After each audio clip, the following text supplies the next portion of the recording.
Welcome to Camo's Mirror, the podcast where we explore the intricacies of human behavior and the mind. I'm your host, Camo, and today we're diving into a fascinating topic, the paradox of control. Before we dive into our story, a quick but important note. The names and characters presented in this episode, and in all future episodes of Camo's Mirror, are entirely fictitious. Any resemblance to real persons, living or dead, is purely coincidental and unintentional. These stories are crafted to inspire and provoke thought, not to reflect specific individuals known to me or to our listeners. Why do people who struggle the most with self-control often try the hardest to control others?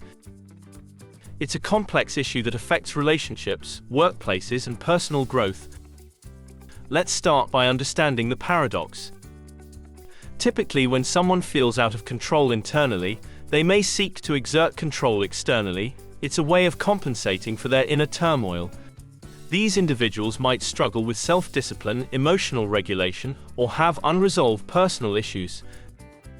Let's welcome Shulamith to today's episode of Camo's Mirror. Shulamith is here to share some important insights that will help us to further understand today's topic, the paradox of control. Shulamith, please tell us what's going on. When we feel chaotic inside, our natural tendency is to create order outside. It's a coping mechanism, but unfortunately, it often manifests in trying to control others. This need for external control can show up in subtle ways. It's not always about overt dominance or authoritarianism. Sometimes it's in the little things, like always insisting on making plans or being overly critical of others. So what are these subtle ways people try to control others? It can be as simple as unsolicited advice, constantly correcting people, or a need to have the last word in discussions. It might be a partner who subtly undermines your decisions, or a colleague who always finds a way to take charge of group projects. Control can be masked as concern. It's the partner who says, "I'm just looking out for you," while dictating what you should wear, or the friend who just wants the best for you but criticizes your choices. These behaviors, while not always malicious, stem from a need to feel secure and in charge. But ironically, they push people away, creating the opposite effect. Now let's talk about how these individuals can reverse this tendency. The key lies in gaining control over themselves, not others. It starts with self-awareness. Recognizing the problem is the first step. It's about understanding that true control comes from within, not from managing others. Therapy can be a powerful tool in this journey.